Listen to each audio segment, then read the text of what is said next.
Una comunicación muy especial, un sueño voy a cumplir, porque hace muchos años descubrí un canal en YouTube que se llama Beat Beat Beat, escrito 3 veces de 3 maneras distintas, y me pregunté muchas cosas. El canal me sorprendió porque había un criterio estético de una amplitud gigantesca y por otra parte una coherencia temática y una coherencia ideológica, filosófica, una curaduría sorprendente.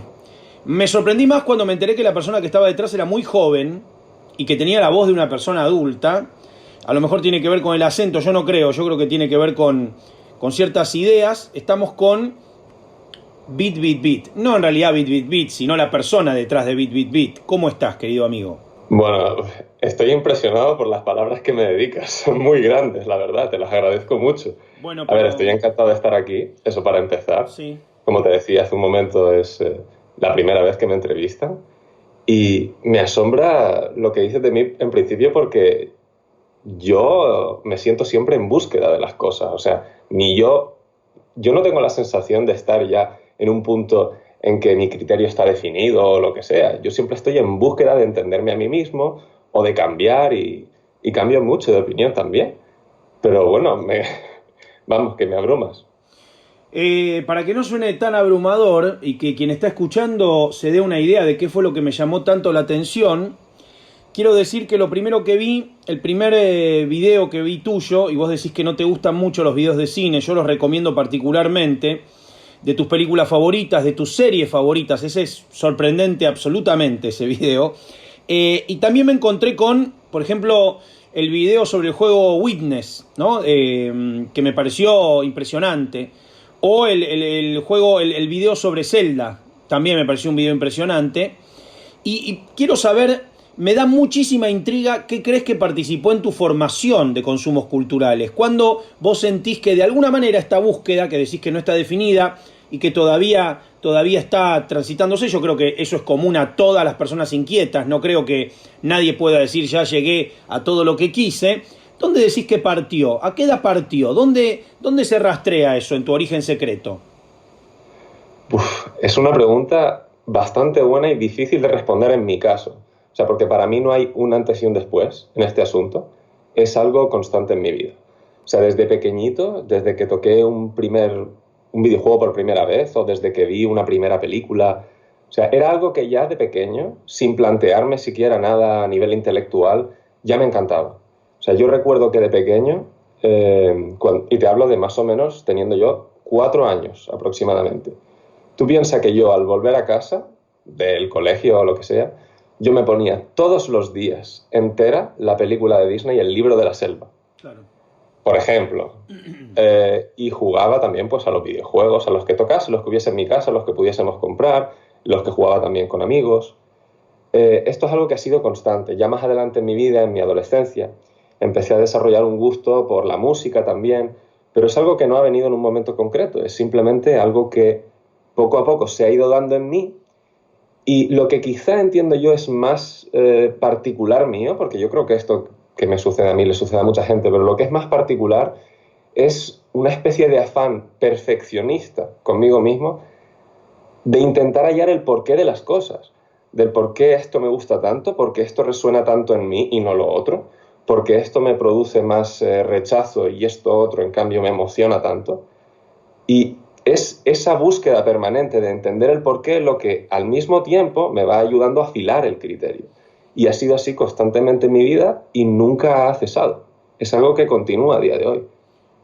En los textos que vos lees, las reflexiones que haces sobre los juegos, que tienen muchísimo de filosofía, de preocupación por el lenguaje, por ideas de semiología, por ideas de antropología, de arqueología, de construcción de ficción, de estados o de interacción que puede haber entre un usuario y un juego.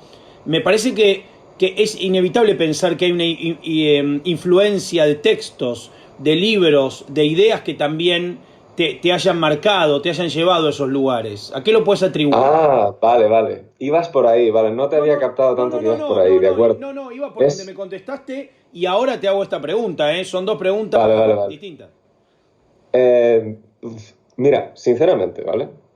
yo no tengo o tengo muy pocos referentes a rajatabla. O sea, unos cuantos referentes que dicten. Yo considero, bueno, yo tengo un colega con el que charlo o charlaba de vez en cuando de estas cosas y él me decía siempre que yo no tenía un estilo, o más bien que yo no tenía un estilo ya tan definido. Y él me decía que era porque yo necesitaba referentes más potentes, porque no tenía. Y no es que no tuviese referentes en el sentido de que yo no tomo nada de nadie, eso no es cierto. Sí que tomo, pero es verdad que nunca he tenido, o yo no recuerdo así, referentes sobre los que yo cimento lo que hago. Por ejemplo, en materia de videojuegos sí que tengo una persona con la que yo me emparento más que a las demás, pero sinceramente, más que una referencia, lo considero una casualidad de que somos muy parecidos.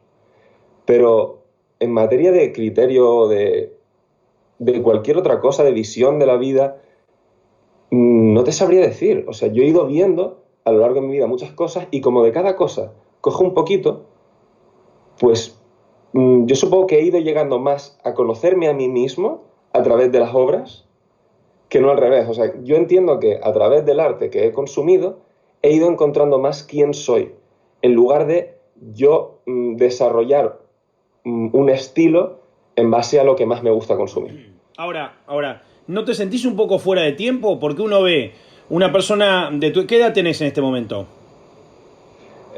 Pues 30 cumplí hace poco. Bueno, 30 años. Yo veo una persona de 30 años que me habla de cine oriental hace muchos años, cuando tenías casi 25, y digamos, si no había sucedido el fenómeno Parasite, para llamarlo de alguna manera, digamos, en la medida que alguien por ahí empezó a acercarse a otro tipo de cinematografía, o hablar de Fassbinder, o hablar de historias extraordinarias, como te decía, o de, digamos, referenciar cosas que inevitablemente, digo, o vivís en una comunidad privilegiada, o estás un poco a destiempo de los intereses comunes que hay con la gente de tu generación.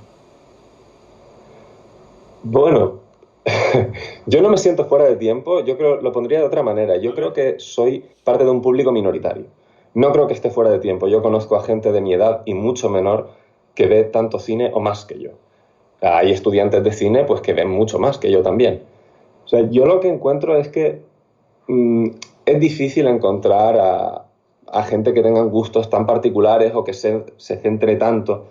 Te pongo el ejemplo del cine, pero podría ser también, yo que sé, en la música, que se centre tanto en cosas tan específicas, ¿no? Por ejemplo, a uno le puede gustar a día de hoy mucho ver series porque Netflix, por ejemplo, es una plataforma que está ahí y que hace que mucha gente entre a ver ese tipo de películas o, perdón, a las series o a un tipo de películas determinados que ofrecen en la plataforma, pero ya sería un poco más raro encontrar a gente de mi edad o de ahora preocupada o interesada por el cine, como tú dices, por ejemplo, oriental de los años 50, que es mi favorito, el cine japonés de los 50, por poner un ejemplo. Yo creo que simplemente lo mismo que te he explicado antes, es cuestión de interés y de querer saber más y de probar cosas. Entonces, yo estaba por ahí, no sé con quién empezaría. Al principio me gustaba, por ponerte un ejemplo que se me ocurra, Tarantino, ¿no? Como a todo el mundo, a los Por supuesto. 18, 19 años, es un autor que, pues bueno, en aquella época y todavía eh, está en auge o estaba en auge más antes que ahora. Y yo empecé viéndolo y ¿qué haces? Pues en mi caso, como siempre he sido una persona muy de internet, pues voy en internet, leo opiniones, críticas y siempre te encuentras alguna referencia, por ejemplo, te encuentras una referencia a otra película, a otro director. Vas ahí y eso te lleva a otro director y poco a poco pues acabas, o yo acabé por lo menos viendo cine mudo, viendo cine, yo qué sé, de la India, de donde sea. O sea, yo no he... Siempre he ido a mirar un poco en todos lados a ver dónde encuentro lo que más, digamos, bueno, más que lo que más me interesa, más lo que más resuena conmigo. Y ha sido un poco así, siempre de rebote. Y en relación a los juegos, porque hay algo, a lo mejor vos no lo podés ver porque es como verse la espalda, pero a mí me resulta absolutamente coherente un video donde hablas, por ejemplo, de Witness, y al lado un video donde hablas de Berlín Alexanderplatz. Y yo noto que se está hablando de lo mismo, que tu mirada sobre el cine Fassbinder y tu mirada sobre el juego es la misma, y me parece, eso es lo que me conmueve, ¿no? Digo, cómo en realidad, como bien vos decís, se trata de conocerse, o de en tal caso estar en permanente trabajo con uno, un trabajo de descubrirse, verse, ver qué lo conmueve, qué lo hace avanzar, y entonces termina siendo una mirada compartida que puede unir una serie alemana de televisión de 14 capítulos y un juego, un indie game que, digamos, que propone algún tipo de lenguaje, ¿no? Sí, es que mira, yo creo que lo llegué a decir en un vídeo, o si no así, a lo mejor lo dije de otra forma, pero bueno. Básicamente para mí, arte, o bueno, vamos a dejar un poco al lado de la palabra arte. Estética es todo, ¿vale? Estética es todo. Y estética puede estar en cualquier lado. Tú puedes ver la estética ¿dónde? Pues en una farola en la calle, en la manera en que un tenista hace un revés, puedes ver estética en una película, puedes ver estética en una canción, puedes ver estética en un videojuego. Lo que quiero decir, en esencia, es que arte no es qué, sino cómo. Arte es hacer. Y la forma en que haces es lo que marca la estética. Eso es lo que a mí me interesa. Evidentemente hay lo que llamamos disciplinas o artes, que son, digamos, conglomerados de obras, digamos, que tienen... Lo que quiero decir es que, por ejemplo, cosas como el cine o la arquitectura, lo que son consideradas artes, contienen un arte que puede estar en todas partes. Lo que pasa que son disciplinas porque tienen mayor facilidad o mayores medios de expresar distintas cosas, emociones o lo que sea. La danza también es considerada un arte, por ejemplo. Sí, ella. ¿No? ¿Y la danza qué es? Movimiento. ¿No? Pues un poco eso. ¿Y los videojuegos, al fin y al cabo, qué son? Los videojuegos son arquitecturas digitales, es decir, porque construyes espacios, lo que pasa que a nivel digital. Pero son arquitecturas, espacios que el jugador navega, mezcladas con danza, podría decirse, porque lo que haces siempre en videojuegos es moverte de distintas formas. Por eso yo siempre digo que los videojuegos son algo así como bailar sobre arquitectura, ¿no? Es una forma así un poco más pseudopoética de describirlos. Lo que vengo a decir en general, y vuelvo y me repito, es que la estética está en todas partes. Y entonces cuando yo miro las cosas, las miro siempre bajo el mismo prisma, un prisma estético de cómo resuenan las cosas estéticamente para mí. Y es eso básicamente lo que me hace mirar igual una película que una canción, que podría ser un libro, un poema, todo. Porque en el fondo es eso. Si arte es hacer, arte o estética es todo. Y podés encontrar en propuestas mainstream de cine o de juegos o de música algo de estas estéticas, digamos, de estos intereses que tenés. Claro, es que, a ver, no importa si es mainstream o no, es que eso da igual, o sea, eso es irrelevante para mí, está en todas partes. Evidentemente hay muchas cosas y muchas particularidades de, yo qué sé, tipos de cine, pues que no me agradan en lo particular, ¿vale? Y otros tipos de cine, pues que en donde yo encuentro más afinidades. A ver, te pongo un ejemplo. Mira, Dale. a mí, por ejemplo, en lo particular, ¿vale? El cine de serie B no suele interesarme, hay excepciones, pero el cine de serie B yo lo he intentado muchas veces y en general sus rasgos característicos a mí pues no me remueven mucho por dentro, sinceramente. Entonces, no es que no haya nada ahí, es simplemente que las cosas que tienen pues no resuenan en mí. Pero en cambio, en películas perfectamente comerciales o no importa el género, sí que puedo encontrar cosas. O sea, normalmente te diría que depende más de la obra en concreto, que no del estilo, de si son famosas o no, de si son actuales. ¿Cuál fue la última obra mainstream que te conmovió? Obra mainstream que... Bueno, para empezar, yo creo que en general muchos de los videojuegos que más me gustan son, entre comillas, mainstream. Es una palabra que, debo decir, yo no uso nunca. No, está bien, pero para tratar de poner un sello, sí. Sí, a ver, no sé... Es que claro, poner lo último, yo tengo muy mala memoria, ¿eh?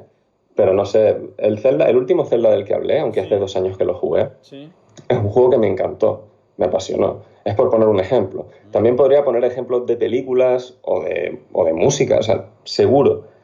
Perdona que no te diga lo último en concreto porque no tengo ahora mismo a mano... no sé cuál es lo último exactamente que entre dentro de la categoría que me haya gustado, pero que es algo común, ya te digo.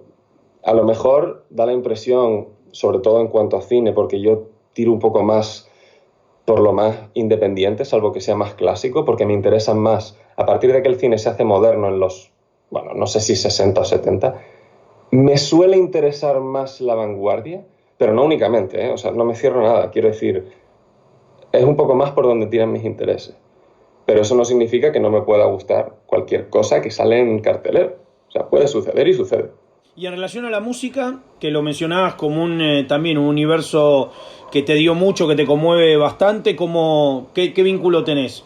¿Discos completos, físicos, vinilos, Spotify, random, buscar cosas? ¿Cómo te manejas? Todo lo que has mencionado. Todo lo que has mencionado.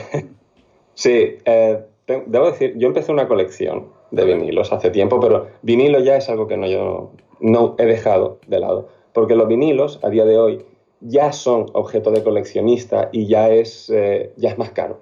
Es muy caro tener vinilos, pero también me he movido por ahí. Yo normalmente casi toda la música que escucho ya la escucho por internet. O sea, Spotify, YouTube, en fin, estas plataformas. Incluso a veces la radio, porque a veces ponen canciones que me gustan por la radio también. Bien, La música es, de todas mis pasiones, yo creo que la mayor. La mayor porque es simplemente la que más me conmueve, la que más me emociona y la más directa. O sea, consigue en 3-4 minutos de alguna canción cosas que me cuesta mucho sentir incluso en las películas o los videojuegos que más me gustan. Entonces es eso. Y el background es que sinceramente no lo sé. Es lo mismo que no hay algo concreto. Ha sido a lo largo de mi vida escuchando, me intereso, busco cosas y ya está. Pero en ese sentido, como hablabas del cine oriental de los 50, ¿qué sería en la música para vos el cine oriental de los 50? O sea, ¿qué ocupa ese sitial? ¿Cuál es el universo de todos esos universos vale. donde más navegas? Sí, el estilo. Pues yo... Es difícil, pero yo creo que... A ver, vaya por delante una cosa. El 90% de la música que escucho es música rock. Pero entendida música rock como música rock popular, es decir, no rock and roll, sino todo lo que sea, por ejemplo, pop, blues, todo eso es rock también. Bien. O sea, tú te vas a la Rolling Stone por poner una revista famosa, y te salen un montón de géneros, sí, de claro. Hip hop y todo eso forma parte del rock, ¿vale? Pues en ese sentido yo el 90% de lo que escucho es rock. Ahora bien, dentro del rock yo siempre he tenido más afinidad por la música punk. La música punk es una música tiende a ser muy simple y muy visceral, muy efervescente y corta. Y eso es algo que a mí siempre me ha llamado mucho. También es muy emocional. Entonces, yo considero que soy un poco más afín a ese estilo, pero luego a lo mejor pienso en mis discos favoritos y casi ninguno es de punk en realidad. Pero es algo a lo que tiro yo más, digamos, de primeras. ¿Y cuáles son esos discos que no son punk? ¿Qué tipo de discos? Bueno, a ver, de memoria. No, de memoria no, algunos, 2, 3. Sí, algunos, ya. A ver, tienes suerte porque hace poco, de hecho, estuve revisando, pero... a ver, me gustan algunos de Bob Dylan, quizá mi favorito ahora mismo, en este momento del tiempo, es Love and Theft, que es uno no sé si del 2002, sí. Mira, te miento, pero creo que es del 2002. El Tonight's the Night de Neil Young, el Kala de Mia, ¿qué más?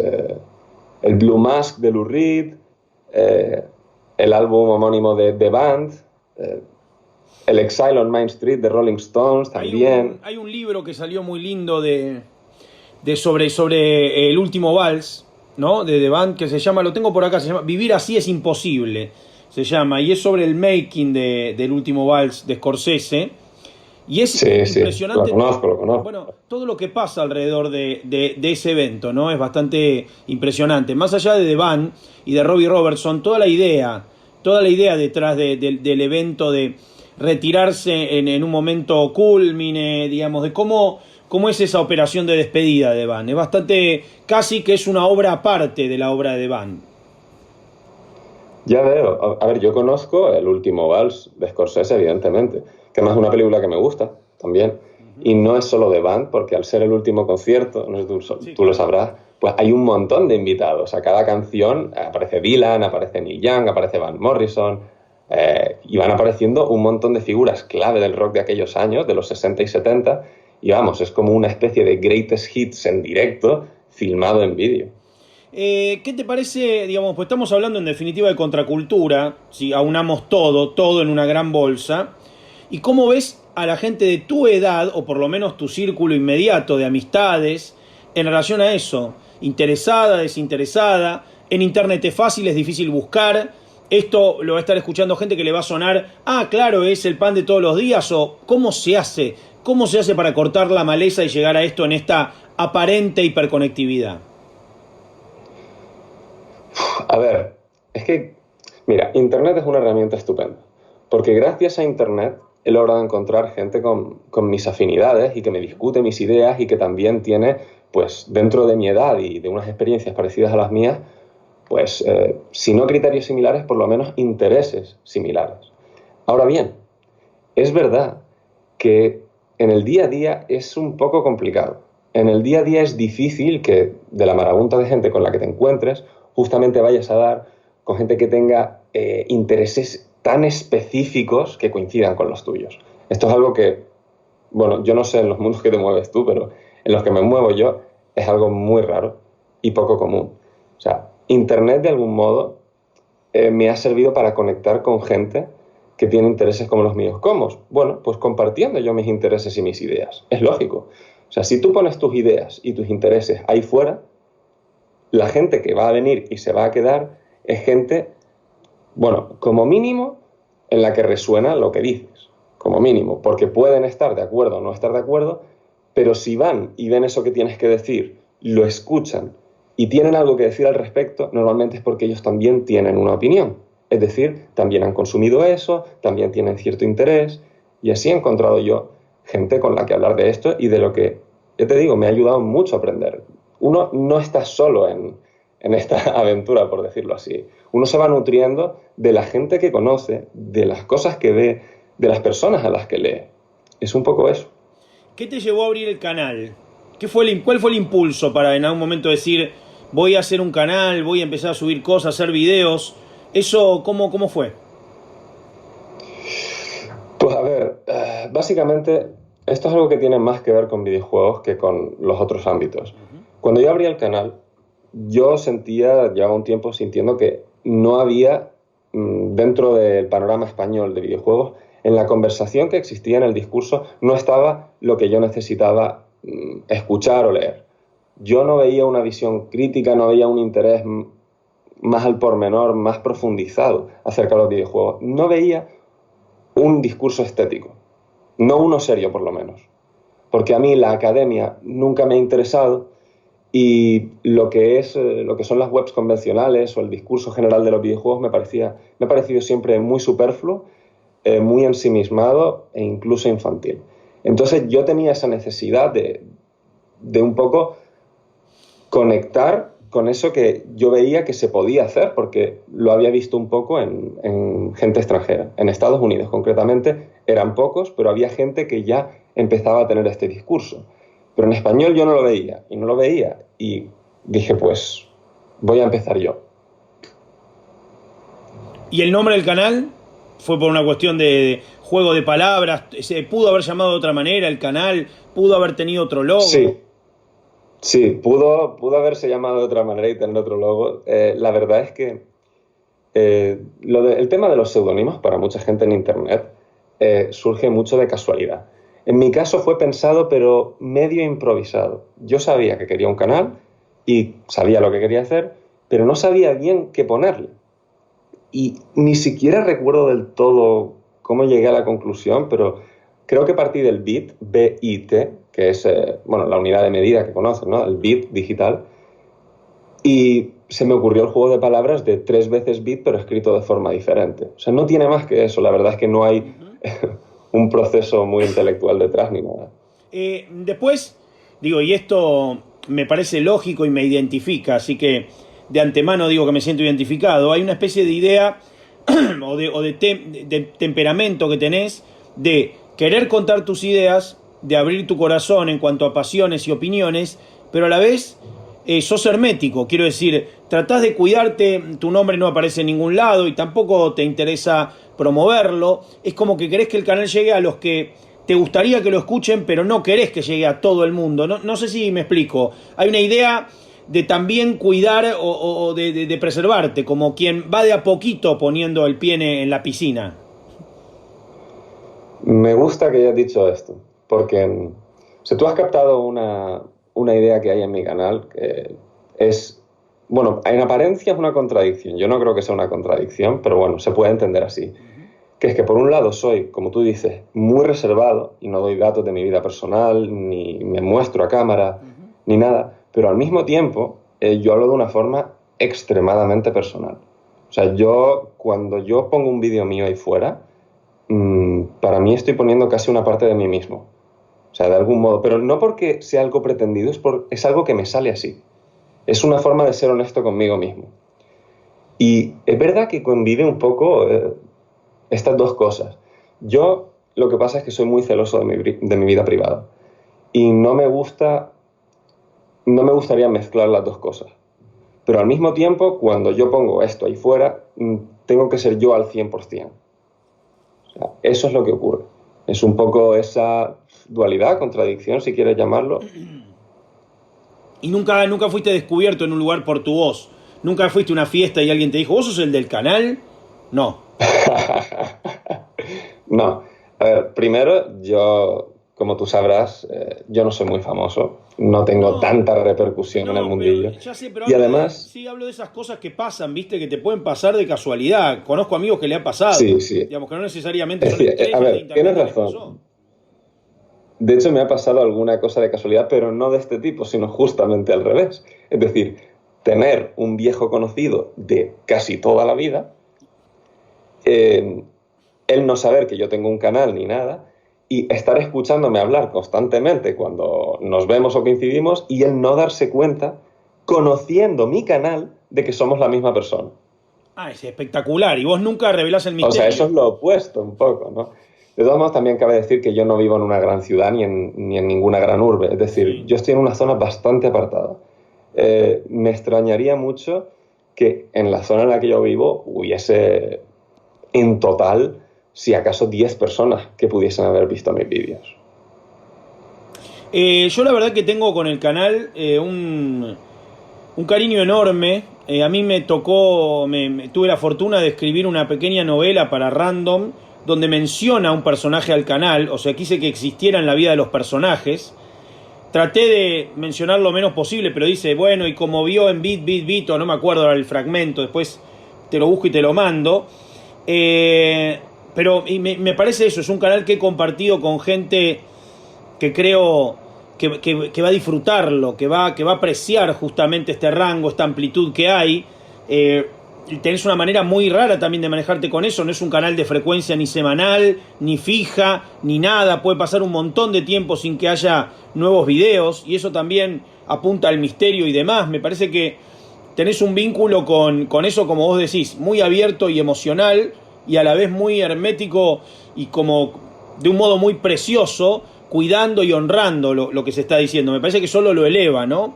Y que no queda en una cuestión de exhibición o de generar interés. Digo, no sos un tipo haciéndose listo, ¿se entiende? Porque justamente no aparecés, justamente se puede atribuir a una persona pensando y sintiendo todo lo que allí aparece. No hay una necesidad de autoría, de ego, ¿no?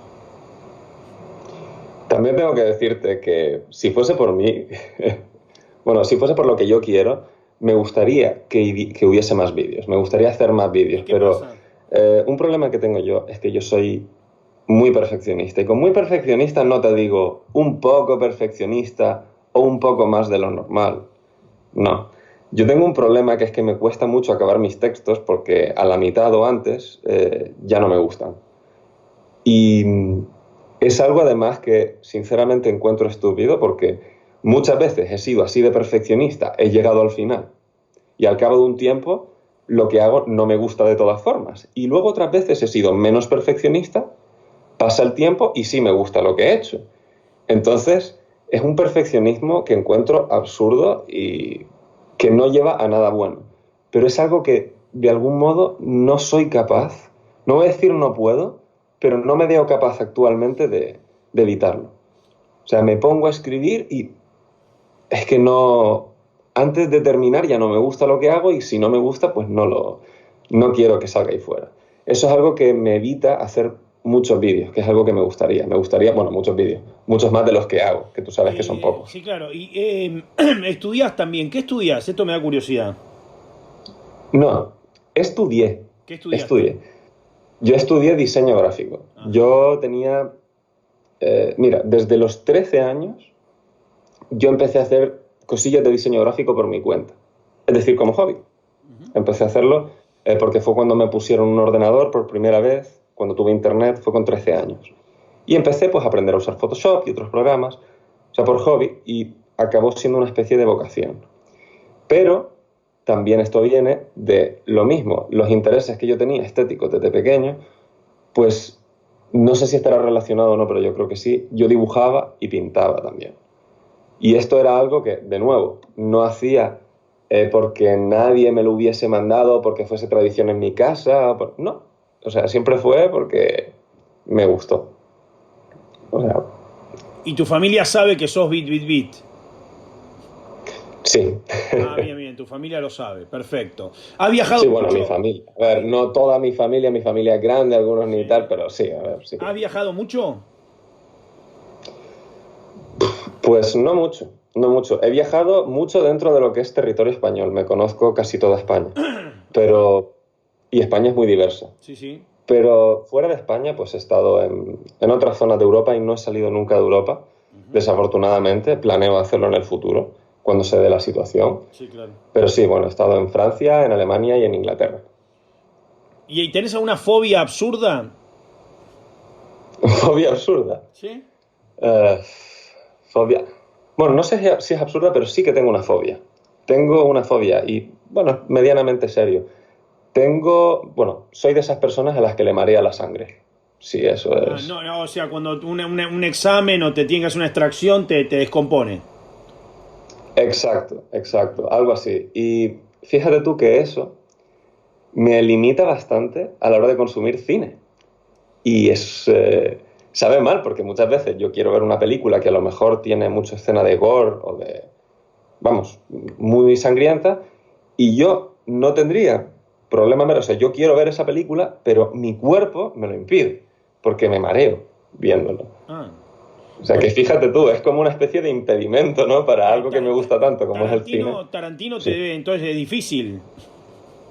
Sí, Tarantino, bueno, Tarantino es raro, porque en Tarantino a veces, es que ya te digo, esto es difícil de explicar, no No, es está bien. simplemente que aparezca rojo sangre y ya, no, no es así.